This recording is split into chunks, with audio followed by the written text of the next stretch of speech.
Nou ek wil hê jy moet vanoggend gebruik om na hierdie opsomming te luister. Ek gaan bietjie meer praat oor dit wat ek in die week gesê het. As jy enige iets in jou lewe wil verander, raak eerlik met jouself. Of dit nou in verhoudings of loopbaan of fisies gesondheid of wat ook al is, dan moet jy 3 goed doen. Jy moet anders daaroor dink. Jy moet anders daaroor praat. Jy moet anders daaroor voel.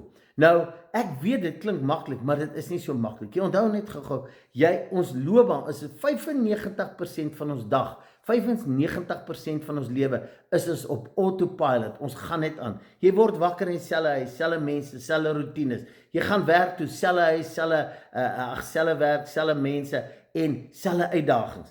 Nou moet ek in teenstryd daarvan moet ek my denke begin te verander. Ek moet anders praat. So ek moet in my verbeelding kan inbeweeg, want dis die begin van my verandering. En dis hoekom ek sê, as ek dit wil doen, onthou net gou-gou, ek moet weet wat ek graag wil hê. En ek moet daar ideale prentjies skep.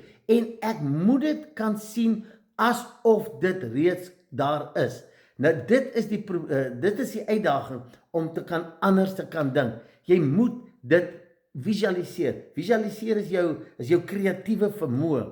Dan moet ek anders daaroor praat. En ek wil weer sê, ons moet in die geloof praat, asof dit reeds daar is. Moenie sê, ag eendag gaan ek daai gesondheid ervaar. Eendag nie.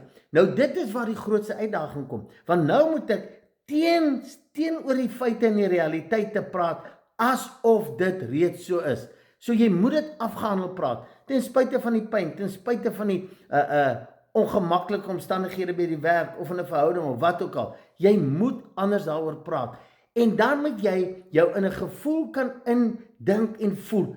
Hoe sal dit wees wanneer hierdie droom realiseer? Met ander woorde, ek moet klaar daai afgehandelde opgewondenheid, afgehandelde dankbaarheid in my hê.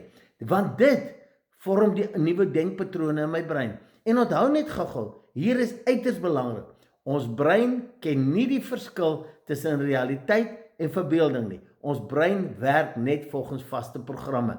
En hoe meer ek in my verbeelding hierdie ander oplossing, hierdie deurbraak kan sien, dit my kan praat en kan voel en in opgewonde ekstase kan gaan. Ten spyte van wat in die fisiese aangaan, hoe meer begin my brein dit as realiteit te vat en hoe meer ek daarmee besig is, hoe makliker kan dit gebeur. En ek wil net so laaste tip gee. Weet jy wat is maklik om bietjie 'n ander belief system te kry, is om vir jou in daai ander droom in te dink en te sê, sê net maar, hoe sal dit wees wanneer dit gebeur? En jy begin in daai droom te gaan en jy rol speel daai fenomenale uitkoms. En weet jy wat, hoe meer jy daarmee gaan besig wees, hoe meer gaan jou denke stelselmatig begin verander en jy gaan begin aksies neem in lyn met daai nuwe droom. So ek wil vir jou vra, wees eerlik met jouself en gaan sit en besluit, ek gaan hierdie doen en ek gaan deurdruk, want dit is nie altyd maklik nie, want ons staan lynrig teen feite en realiteite en ons brein is geprogrammeer om te sê, maar dis feite en realiteite en ek het geen ander oplossing nie.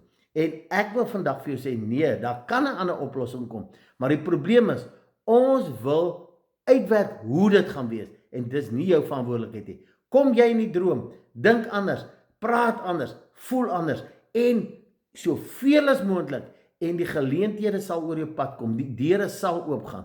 Dit hang net af hoe ek en jy committed is om by daai droom, daai ideale situasie uit te kom. Lekker dag vir julle.